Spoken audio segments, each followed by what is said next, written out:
Whisper Worms by ScottSavino.com.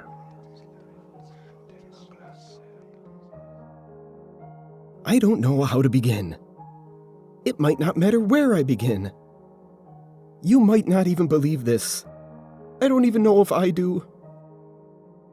It's been almost 2 days, and I'm still hoping this is an awful nightmare, and I might wake up. Any minute now, I might wake up. Please, please, wake up. This all started yesterday. I brushed my teeth when I went to bed the night before. They were all there. I didn't count them or anything, but they're my teeth. So what I'm saying is, have you ever chipped a tooth? You know when it's happened, almost immediately. My teeth were never great. I mean, I chipped one once on a bean and cheese burrito. It was one of my wisdom teeth, and there just wasn't enough room in my mouth for all of them, so it broke, you see? Oh God, I'm panicking again. I'm rambling all over the place when I just need to spit it out. Tell you what happened. What I'm trying to say is they were all there. My teeth were all there when I went to bed and when I woke up yesterday morning. Even before I opened my eyes, I knew they were gone. Somebody reading this might think that if I can chip my teeth on something as soft as a burrito, that maybe, just maybe, I don't take care of my teeth or something. Well, I do. I have to admit, if I were you, I would probably think that too. I really would. But you see, there's a fatal flaw to that logic. This didn't only happen to me. It's the entire apartment complex. Every building.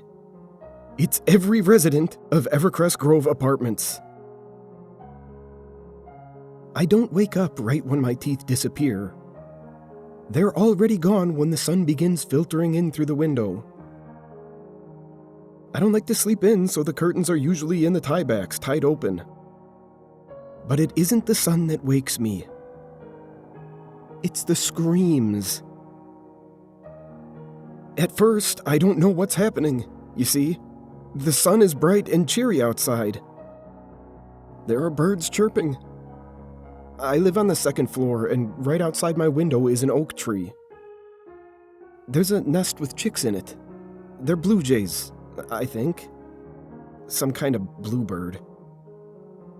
Their mother has a mealworm in her mouth.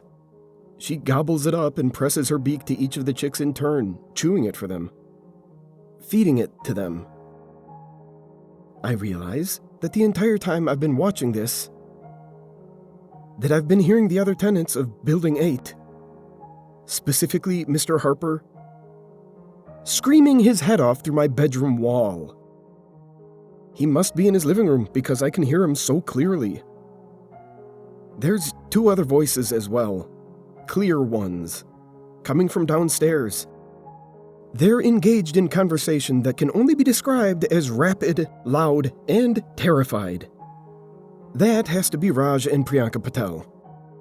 He is normally very loud, and I can hear him through the floor all the time. I don't think I've ever heard her say anything but a shy, quiet-voiced hello when I've passed by her on the walk outside. But this morning, she's talking loudly and panicked, and her voice is shrill and piercing. I can't understand what she's saying, because it's in another language. But she sounds like she's in the other room, close enough to be in my kitchen or something.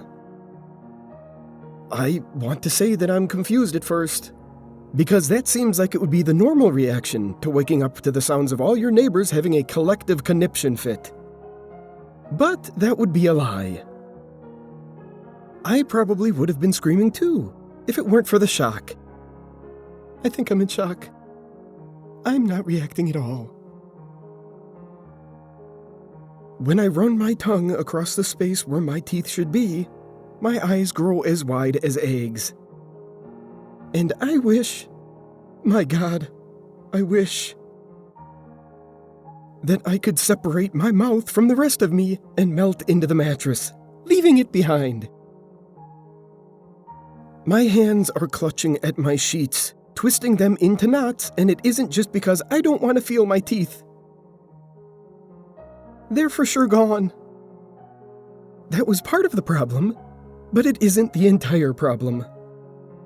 There is something else in my gums instead. And it's moving. My tongue recoils to the back of my throat and I begin gagging. I'm taking shallow, rapid breaths and trying to move backwards away from my own mouth, but I'm only succeeding in driving the back of my head further into my pillow. I begin to cry. I live in an end unit, 8-2A. And for a long time, the only voices I hear are Dylan Harper next door, who is taking turns between screaming and sobbing at the top of his lungs, and the Patels downstairs, who seem to be arguing in loud, rapid-fire Hindi. Soon, I begin to hear other voices coming from outside. A woman shouting what sounds like, "Please, please, please, what's going on? Someone help us." And a baby crying its head off. I say what she's saying sounds like this. But it's really hard to tell, because it sounds like she's shouting this without her teeth. I finally get out of bed and move to the window. It's Layla Carter, holding her 2-year-old Mia. She lives on the second floor too, a few doors down in 82D. She's in her nightrobe and slippers in the parking lot. There aren't many people outside, but those that are out there with her seem to be moving quickly from one place to another. 2 of them are rushing past her on the sidewalk, rushing from either direction with their hands over their mouths. A third is running from my building to his car. I think it's Ethan Anderson from 81B. But I can't tell for sure because all I see is the back of his head. He runs right past her as if she isn't even there. It looks like he's trying to get out of here as quickly as he can. Momentarily, I wonder if Layla might have made the mistake of stepping into Ethan's way. Would he have completely disregarded that she was holding a baby and shoved her right to the ground? He reaches his car, which is just on the other side of the street, next to where mine is parked, and opens the door. He's about to climb in, but he stops suddenly. He spins around, and I see I was right. It is that creep Ethan. His face goes pale as his eyes start to widen. He looks as though he's just remembered he's forgotten something, and that something is awful. Like he's just remembered he can't leave now because he might need to close the living room curtains so the body he's dissolving in the barrel on his living room rug isn't in full view of anyone passing on the sidewalk.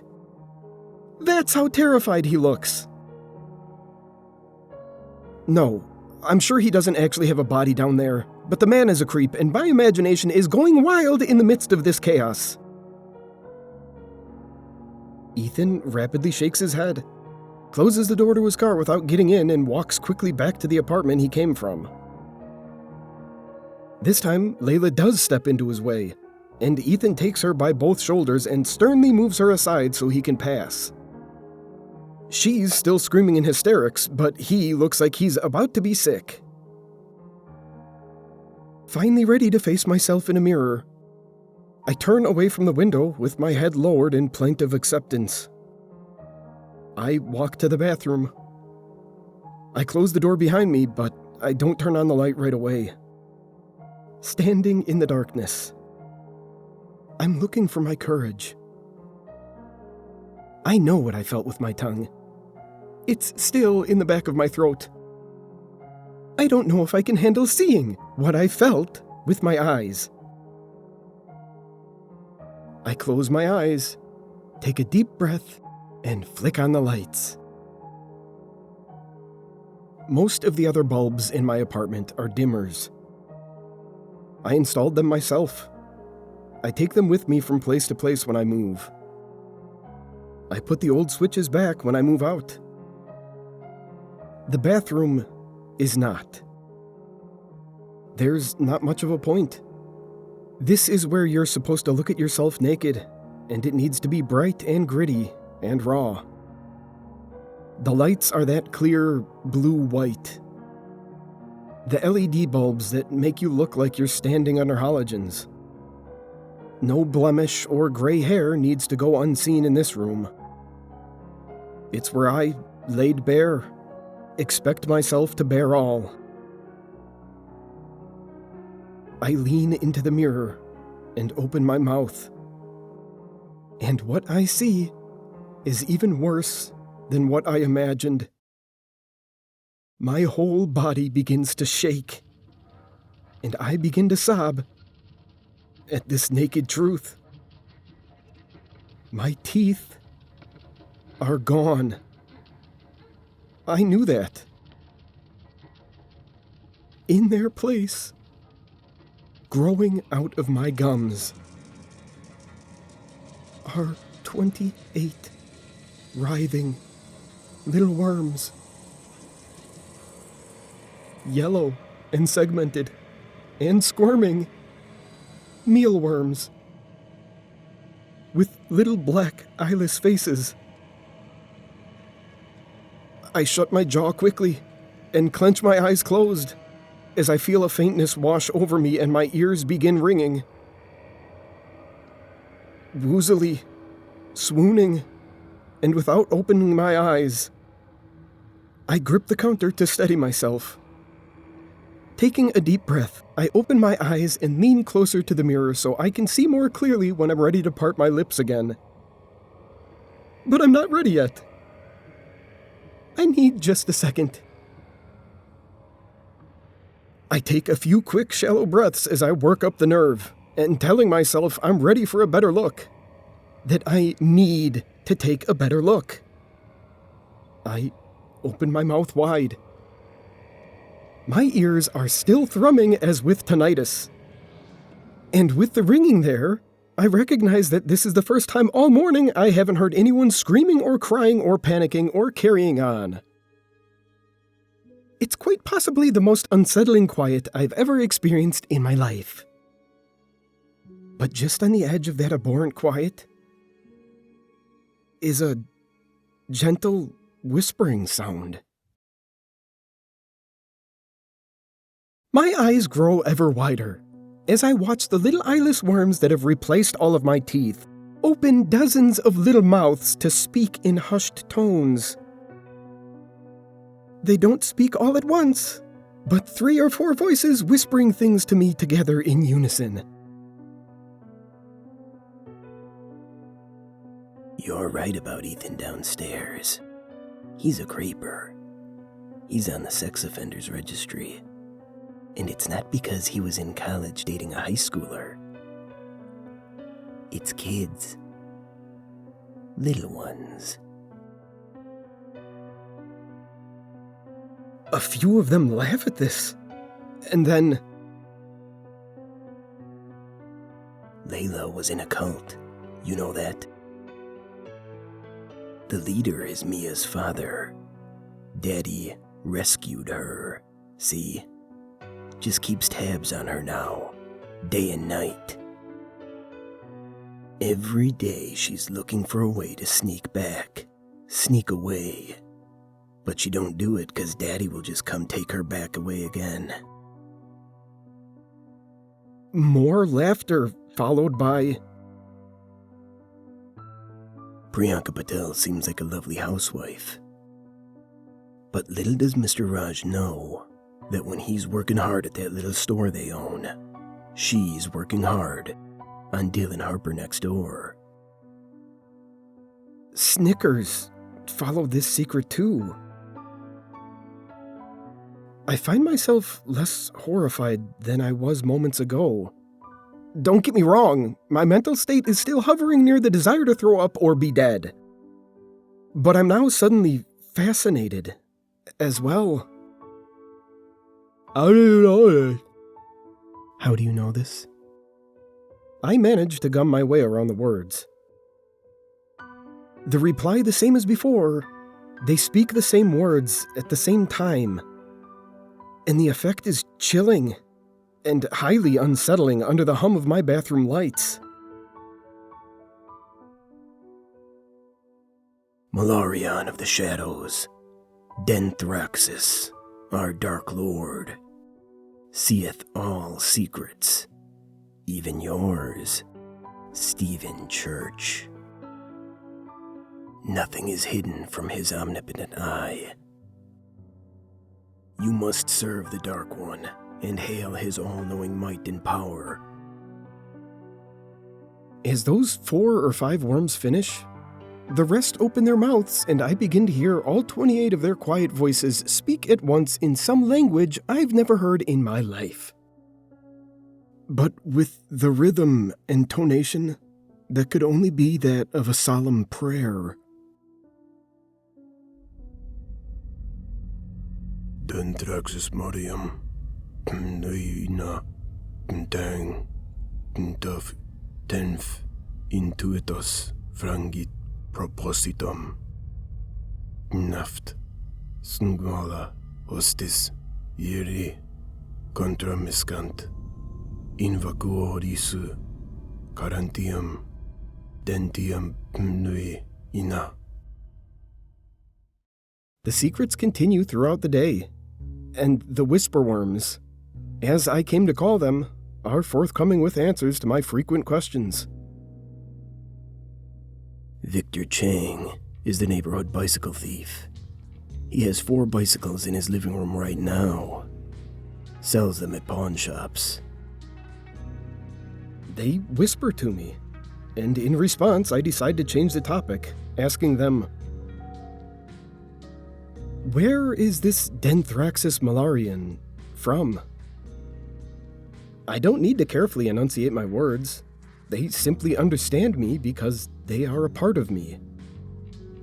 They're fused with me, growing as if they're from my gums. I feel them squirming uncomfortably, deciding whether or not they should answer me at all. Then, they do. In Samaria, he acquired the name Denthraxis Malarian, by which we now praise him. But the Hittites knew him as Denthraxis Tarhunza, and Minoans before that worshipped Denthraxis Nosyenks. The Elamites before the Minoans knew him as the all-knowing Denthraxis Hashmati in their native tongue. He is one God, everlasting, and has gone by many names that are legion. I consider this for a moment, and after the moment passes, they tell me. Lily Wallace, the old woman down at the end of the hallway, is spying on everyone. Everyone knows that.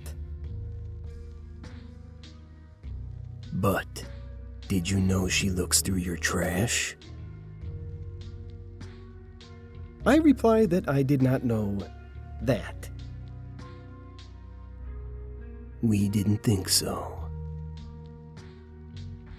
Feeling bolder, I ask, what brings Denthraxis here now? Although the words that come out of my toothless mouth sound more like, The great Dark One Malarian was summoned hence by a follower, a resident of your village of Evercrest Grove Apartments.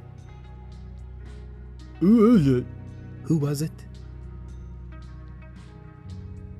This secret we shall not divulge, Stephen Church. The secrets of the summoner shall not be shared. But for what reason? But for what reason? The summoner is one of Denthraxis Malarian's cherished ones, a priest of our ways. Oh, I mean, why did he summon him? No, I mean, why did he summon him? He wished to avoid the reoccurring cost of his rental fees forevermore. Such is the power of Malarian, the Darkest One. 3 to 5 voices gives each of these replies, but after speaking the words, Malarian the Darkest One, they all began to chant in unison another strange prayer. Vae dentus, gan alf, serpentem, iderg, sapientiam, gan, Malarian, zegi, dentraxis, gift, ei, iog, gan, ordiri, fingli, fingli, fingli. It is about 5 in the afternoon, and I've called out from work. I assume everyone here has, because the Whisperworms have explained a lot of things to me. Their master calls them the Siktar Rumalarve, and their job is to make each of us loyal followers. They explain to me that we are each forbidden to leave. If I do try to leave, they explain, the men at the gates will kill me for my efforts. 8 men with guns quickly made deals with Denthraxis Malarian's minions in the morning to ensure their darkest secrets remained untold. They posted themselves guard at the gates to the complex in exchange for the Whisperworm's silence. There were rules. Denthraxis' followers must be kept small in numbers. No more men or women than the number of that of a small village. Else the darkest of secrets that everyone under his influence kept hidden would carry less power. Secrets are more powerful kept close at hand, in small groups. If I do manage to escape the complex, the Whisperworms will share the one secret that would destroy me with everyone here. I'd go to jail. I too was told that if I shared any of what had been happening here since yesterday, they would share that secret with everyone in the complex, and I'd probably be arrested. But I just don't care anymore. I couldn't do the thing that they asked.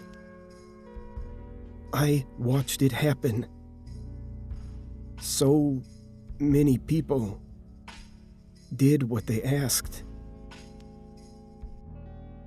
I don't think I'm ready to tell you what the secret that they have held over my head is yet. But I suppose I'll have to. And soon. Because they're coming. I'm going to do it just so they don't have any power over me anymore. There won't be any consequences or jail time. They're going to kill me. So, none of it matters. Just trust me when I say it's bad. Yesterday, I still think I can't let any of this happen.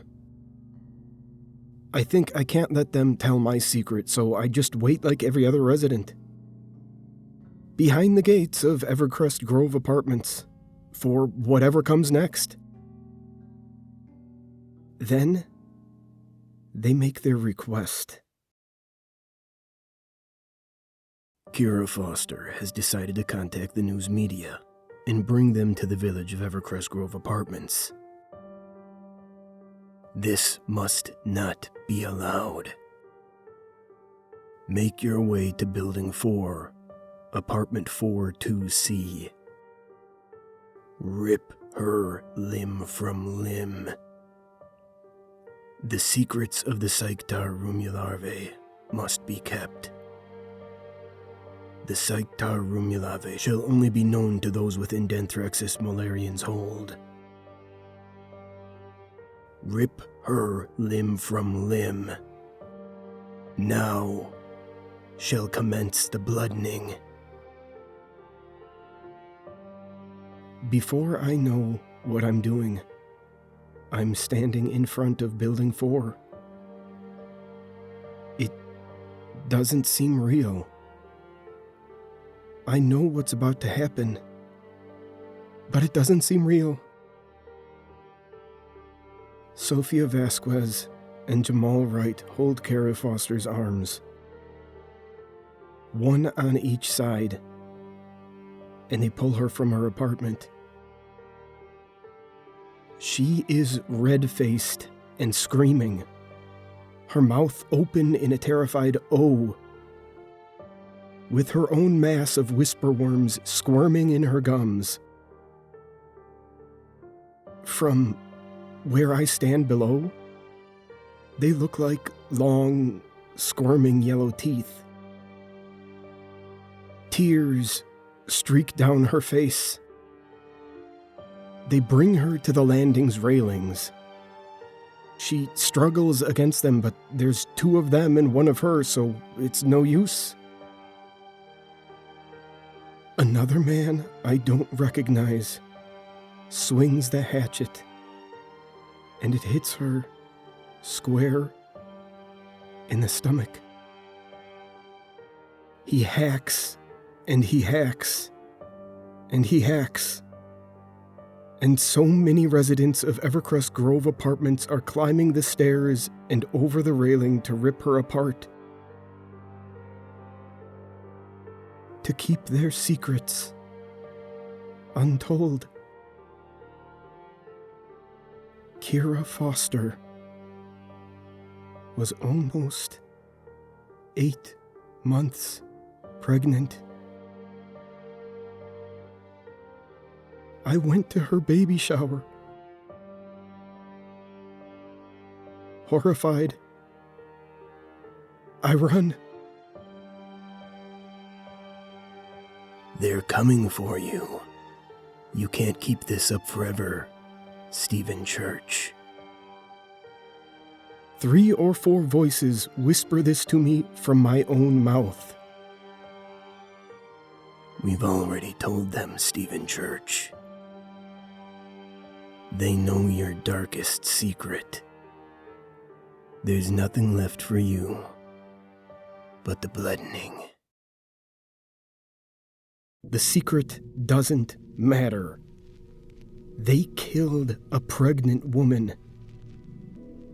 I talked to her at the mailbox every day for 5 years. I'd known her for 5 years. 2 months ago, I hit a kid with my car. I kept driving. He couldn't have been more than 9 years old. I stole his future. Just took it. I didn't tell anyone because I was afraid of what it would mean for mine. I don't have a future now. That's my darkest secret. It was 11 in the morning and I was already drunk. I haven't had a drop to drink since.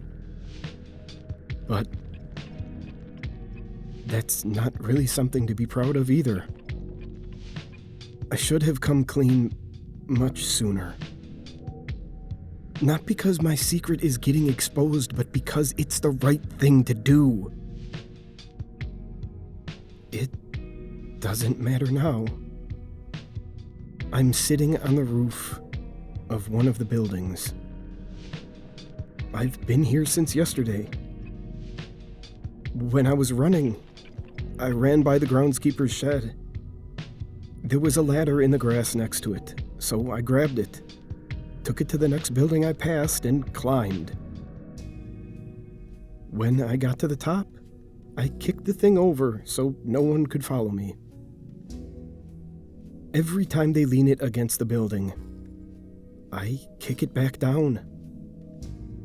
They don't have another one, but I have no delusions. I can't do this forever. Eventually, I'll have to eat. Eventually, you'll fall asleep. Stephen Church. Is what the whisper worms that squirm and wriggle in my gums repeat, over and over again, in their whispers. And I know they're not wrong.